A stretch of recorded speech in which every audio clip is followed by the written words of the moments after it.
केंद्र सरकार द्वारा लागू किए गए 4 लेबर कोड कानूनों के विरोध में देश भर के कई हिस्सों में मजदूरों का आक्रोश देखने को मिला। इसी कड़ी में शिमला के डीसी ऑफिस के बाहर आज काला दिवस मनाया गया और जोरदार प्रदर्शन करते हुए भारत सरकार के खिलाफ नारेबाजी की गई। यह प्रदर्शन C2 के बैनर तले आयोजित किया गया। प्रदर्शनकारियों ने मांग की कि चारों लेबर कोड कानूनों को तुरंत वापस लिया जाए, क्योंकि उनके अनुसार ये श्रमिक हितों के खिलाफ है। प्रदर्शन के दौरान मजदूर संगठनों ने आरोप लगाया कि ये कानून बड़े औद्योगिक घरानों को फायदा पहुंचाने के उद्देश्य से बनाए गए हैं। उन्होंने कहा कि गौतम अडानी और मुकेश अंबानी जैसे पूंजीपतियों को लाभ देने के लिए श्रमिकों के अधिकारों को कमजोर किया जा रहा है।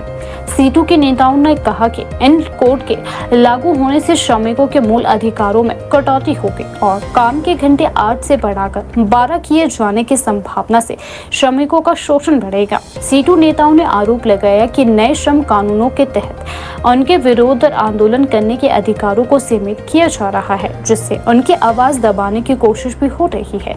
प्रदर्शनकारियों का कहना है कि यदि इन कानूनों को वापस नहीं लिया गया तो आने वाले समय में आंदोलन को और तेज किया जाएगा। उन्होंने चेतावनी दी कि श्रमिक हितों से जुड़े मुद्दों पर किसी भी प्रकार का समझौता स्वीकार नहीं किया जाएगा। इस दौरान प्रदर्शन स्थलों पर मजदूरों ने हाथों में तख्तियां और बैनर लेकर सरकार के खिलाफ नारे लगाए और अपनी मांगों को जोरदार तरीके से उठाया। पूंजीवाद नहीं चलेगा, नहीं चलेगा, नहीं चलेगा। पूंजीवाद का नाश हो, नाश हो, नाश हो। पूंजीवाद हो बर्बाद, हो बर्बाद, हो बर्बाद। पूंजीवाद हो बर्बाद, हो बर्बाद, हो बर्बाद। मजदूरों का दमन नहीं चलेगा, नहीं चलेगा, नहीं चलेगा। मजदूर दिवस मनाया जा रहा है। आपको मालूम होगा कि 1 मई 1886 को अमेरिका के शिकागो शहर में जो आंदोलन शुरू हुआ था वहाँ पर मजदूरों का, और बाद में वो आंदोलन बढ़ा 3 मई को और 4 मई को। और 4 मई को जो घटनाक्रम हुआ था जिसमें कुछ मजदूरों की हत्या कर दी गई थी सरकार के द्वारा, पुलिस प्रशासन के माध्यम से, और जो 8 मजदूर नेता गिरफ्तार किए गए थे, जिनमें से 5 को फांसी की सज़ा दी गई थी।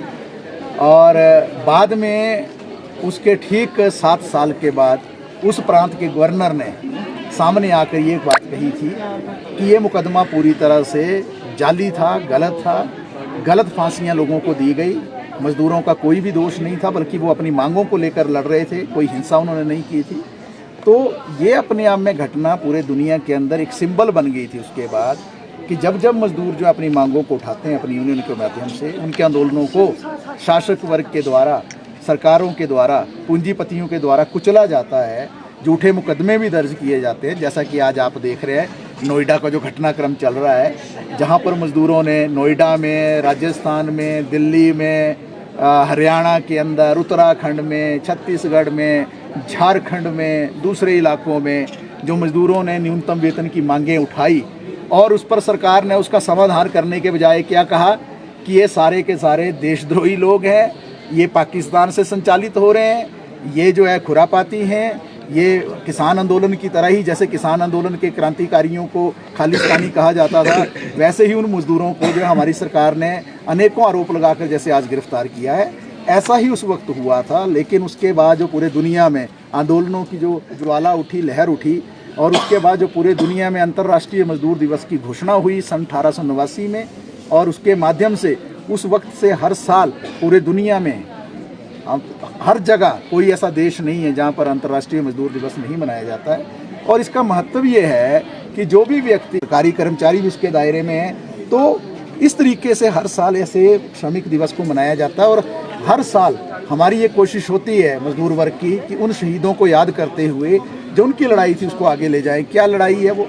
आज के दिन में अगर हम हिंदुस्तान की बात करेंगे, हमारे देश के अंदर जिस तरीके से 29 कानूनों को ख़त्म करके 4 लेबर कोड बनाए, ये हायर एंड फायर की नीति को जिस तरीके से लाना चाहते हैं, मजदूरों को कभी भी निकालने की साजिश रच रहे हैं, 8 घंटे के बजाय 12 घंटे की ड्यूटी को स्थापित करना चाहते हैं। इसी बात की तो लड़ाई हुई थी ना सन 1886 में, कि 15 घंटे 16 घंटे जो काम लिया जाता था उसको 8 घंटे का कार्य दिवस लागू करवाने के लिए वो संघर्ष हुआ था। आज 140 साल के बाद हमारे देश में कहा जा रहा है कि 8 के बजाय द्वारा 12 घंटे काम करो, पक्के किस्म के बजाय फिक्स टर्म के लिए 3, 6, 9 महीने के लिए काम करो, ठेका प्रथा पर काम करो, आउटसोर्स पर करो, मल्टीटास्क में करो, स्कीम वर्कर के रूप में करो, कैजुअल वर्कर के रूप में करो, टेम्परेरी में करो, ये भी हो रहा है हमारे देश के अंदर। लेबर ऑफिस जो है उसके अस्तित्व पर खतरा मंडरा रहा है, लेबर कोर्ट जो है वो कटघरे में है, और पूरी तरीके से हमारे देश के अंदर ये बात कही जा रही है मोदी सरकार के द्वारा, ईज ऑफ डूइंग बिजनेस, व्यापार को आसान बनाने के लिए।